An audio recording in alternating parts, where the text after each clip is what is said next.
சம்போ சிவசம்போ. ஓம் நமச்சிவாய. எந்த கோயிலில் சிறப்பு இல்லை மாப்பிள்ளை, சிறப்பான கோயிலை சொல்லணும்னு ஒரு மாப்பிள்ளை ஃபோன் பண்ணியிருந்தேன். எல்லா கோயிலும் ஏதாவது ஒரு சிறப்பு இருக்குது. சில கோயிலில் லிங்கம் வந்து கலந்து மாறுது, சில கோயிலில் நந்தி கலந்து மாறுது, மரகத கல்லில் செய்யப்பட்டது இருக்குது, சந்திரகாந்துகள் கல்லில் செய்யப்பட்டது இருக்குது. இன்னும் நமக்கு தெரியாத வகை வகையான கற்களில் தன்மைக்கு ஏற்ற மாதிரி செய்யப்பட்ட சிவலிங்கங்கள் பிரதிஷ்டை பண்ணியிருக்காங்க.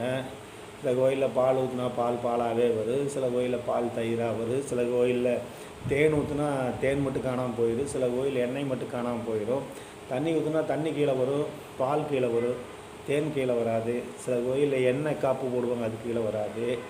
நிறைய நம்ம பேரூரில் சாணி புழுக்கிறது இல்லை, பிணம் பெருசாக புழுத்து வாசம் அடிக்கிறதுல 4 நாள் கடந்தாலும்.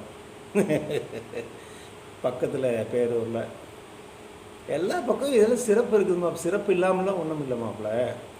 நான் என்னங்கிறேன்னா 1000 கோயிலும் 1000 சிறப்பு இருக்கட்டும், கதைகள் சொல்லப்பட்டிருக்கட்டும், நாயன்மார்கள் கதைகள் இருக்குது, பெரிய புராணம் இருக்குது, எல்லாமே அவங்க இருக்கிற கோயிலை பாடியிருக்கிறாங்க. ஆவுடையார் கோயிலில் லிங்கம் இல்லை, நந்தி இல்லை, கொடிமரம் இல்லை, பலிபீடம் இல்லை. தெற்கு முகமாக உலகத்துலேயே சிவன் கோயில் இல்லை, அங்கே இருக்குது. ஆனால் உள்ள சிவன் இல்லை, ஆவுடையார் மட்டும் இருக்கிறாங்க. ஆத்மலிங்கம் ஞானலிங்கம்னு என்னென்னமோ கதை இருக்குது. திருச்செங்காட்டங்குடி நாகப்பட்டினத்தில் இருக்குது. பிள்ளைக்கறி பெத்த பையனை அறுத்து சிவன் கறி கேட்டிருக்கிறாரு, கொண்டிருக்கிறாரு, குழந்தை உறுப்பிச்சு கொடுத்துருக்குறாரு. நம்ம அவனாசியில் முழுகின முன்னாடி 3 வருஷம் கழிச்சு வந்து பாடி 3 வருஷம் வளர்ந்த குழந்தை குளத்துலேருந்து வெளியே வந்துருக்குது. எல்லாம் அப்போவே கோயில் இருந்துருக்குது. அம்பாள் கோயில் இல்லை. அதுக்கு பிறகு ஒரு தெலுங்கு மன்னர், கன்னட மன்னர், தெலுங்கு மன்னராக ஒரு உடம்புல ஒரு சின்ன பிரச்சனை ஏற்பட்டு அது வைத்தியரால் சரி பண்ண முடியாமல் இங்கே வந்து வேண்டி தொடையில் கட்டின்னு சொல்கிறாங்க. அந்த கட்டி இங்கே வந்து தங்கி இருந்து சாமியை வேண்டி திரும்ப அந்த கட்டி பழுத்து உடஞ்சி சுத்தமாயித்தான் அம்பாள் கோயில் கட்டி வச்சுருக்குறாங்க. அம்பாள் கோயில் கட்டுறப்ப அம்பாள் கோயில் திருச்சுற்றுல மேலே வந்து கண்ணப்பருடைய புடை சிற்பமெல்லாம் செதுக்கியிருக்கிறாங்க. அவங்களுடைய அப்பனாயா சிலை, அவர் சிலையெல்லாம் கோயில் இன்றைக்கி போனீங்கன்னா அவனாசி அம்பாள் கோயில் முன்னாடி இருக்குது. எங்கே சிறப்பு இல்லை, எல்லா பக்கமும் சிறப்பு இருக்குது. நான் 1000 கோயில், நீங்கள் 1000 சிறப்பு இருந்தாலும் அந்த சிறப்பை கிரகிச்சு கொள்றதுக்கு தகுந்தவனா நீங்கள் போகலினா கோயிலோட சிறப்பு உங்களுக்கு பயன் தராதுன்னு சொல்ல வர்றேன். உங்கள் கையில் குண்டாவை கொடுத்தா நீங்கள் குண்டாவை குப்பரை பிடிச்சிட்டு 300 கோயிலுக்கு போனாலும் கோயிலேருந்து உழுகிற எதுவுமே அந்த குப்பரை பிடிச்சிருக்கிற குண்டாவுடைய விளிம்பில் நிற்கிறதா நிற்கும். நீங்கள் உங்களை தகுந்த கோணத்துக்கு மாற்றி தகுதியுள்ளவனா மாற்றினா மட்டும்தான் இறையர்களை வாங்க முடியும்னு சொல்ல வர்றேன். அதனால தான் கோயில் அலைஞ்சிட்டே இருப்பாங்க பாருங்கள், ஓடிட்டே இருப்பாங்க, ஓடோடுன்னு ஓடுவாங்க, ஓடிட்டே இருப்பாங்க. அவங்ககிட்ட எந்த மாற்றமும் இருக்காது. எங்கள் சிவனடியாராக இருக்கிறவங்களே சும்மா ஓடுவாங்க. அவங்க திருவண்ணாமலையில் 10 நாள் இருப்பாங்க, அங்கே அதுக்கு அந்த கேட்டால் எல்லாம் கேதார்நாத் வரைக்கும் போயிட்டு வந்துட்டேன்.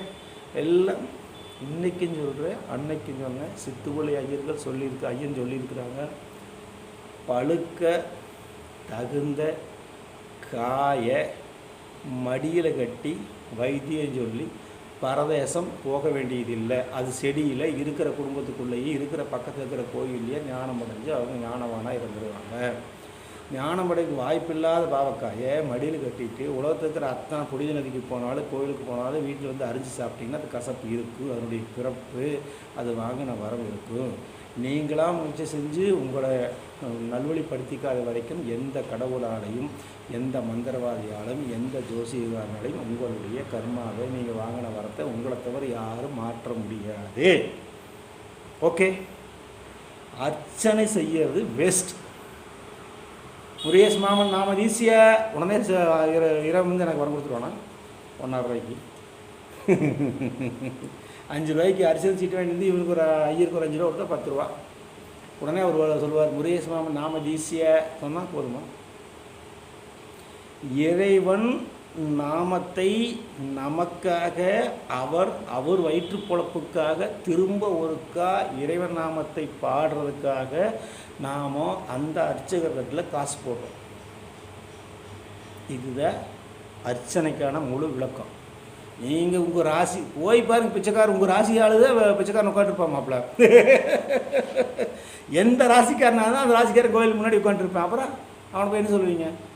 அவனுக்கு மட்டும் பேசாத அர்ச்சனை, பேசாத நேரங்கள், பேசாத கிரகதோஷம், செவ்வாதோஷம் நீக்கிறது, அதை கழிக்கிறது, இதை கழிக்கிறது எல்லாம் உங்களுக்கு மட்டும்தான் வேலை செய்யுமா? அவங்களுக்குலாம் ஏன் வேலை செய்யலை? பரணை வந்தால் பாராளுல எப்படி பாராளுல 10 பேர் போட்டுப்பா 4 பேர் பரணை நட்சத்திரக்காரன் இருப்பான் பிச்சைக்காரன். 2000 பேர் இருக்கான் திருவண்ணாமலை. அத்தனை நட்சத்திரம், அத்தனை ராசி, அத்தனைக்கு ஆள் இருக்குது. வாங்க நீங்கள் அங்கே போகலாம். ஒரு ஆறுதல், ஒரு நிம்மதி, தொடர்ந்து நாம் நம்ம வாழ்க்கையில் இயங்குறதுக்காக நம்ம இல்லறத்தில் இருக்கிற கடமைகள் கஷ்டங்களை தாங்கி அடுத்த நிலைக்கு ஒருத்தரை நகர்த்தினோம்னா அவனுக்கு ஏதாவது ஒரு சப்போர்ட் கொடுத்து பிறகு ஒரு தார் குச்சி குத்தணும். வீட்டுக்காரி குத்துற மாதிரி குத்துனா தான் நகர்றீங்க. அதனால எதுவோன்னு சொல்லி எவனோத்து காசை வாங்கிட்டு அவன் பொழைச்சிட்டு தெரியாமல. உங்களுக்கு ஒரு நல்வழியை ஒரு ஜோசிகாரனால் காட்ட முடியும்னா அந்த நல்வழியை பயன்படுத்தி அவனை கோடீஸ்வரனாகாமல் உட்காந்துருக்குறான். 1500 பல் இழிச்சிட்டு உட்காந்துருக்குறான். குடும்பங்களை கெடுக்கிறாங்க சில பேர் தேவையில்லாதெல்லாம் சொல்லி. தேவையில்லாத சொல்கிற ஜோசிகர் ஏகப்பட்ட பேர் இருக்கிறேன். முன்னாடி நடந்தது சொல்லி என்ன பண்ண போகிறேன்? வண்டாட்டிக்கே ஒரு முன்னாடி நடந்தது, உங்கள் புருஷனுக்கு ஒரு முன்னாடி நடந்தது சொல்லி நீங்கள் கணவனான முன்னாடி மனைவியான முன்னாடி அதுக்கு முன்னாடி நடந்தது என்ன பண்ண போகிறீங்க? ஒன்றும் பண்ண முடியாது. அட் பர்சன்ட் இப்போ லேட்டஸ்ட்டாக என்ன பண்ண முடியும்? நம்ம பிரச்சனைக்கு என்ன வழி? முதல்ல நீங்கள் நேர்மையாக இருந்து உங்கள் குடும்பத்தில் நேர்மையாக இருந்து இதுதான் வரவு இதுதான் செலவுன்னு புருஷன் முன்னாடி உட்காந்து பேசி நேர்மையாக நம்பிக்கையாக செய்யாத வரைக்கும் சாமியெல்லாம் ஒன்றும் உங்களுக்கு கொடுக்க முடியாது. உங்கள்கிட்ட அயோக்கியத்தனம் இருந்தால் சாமினால் அதையெல்லாம் தாண்டி கொண்டாதெல்லாம் உங்களுக்கு தர முடியாது. ஓகே, அன்பும் ஆசீர்வாதம். சம்போ சிவ சம்போ. ஓம் நமச்சிவாய.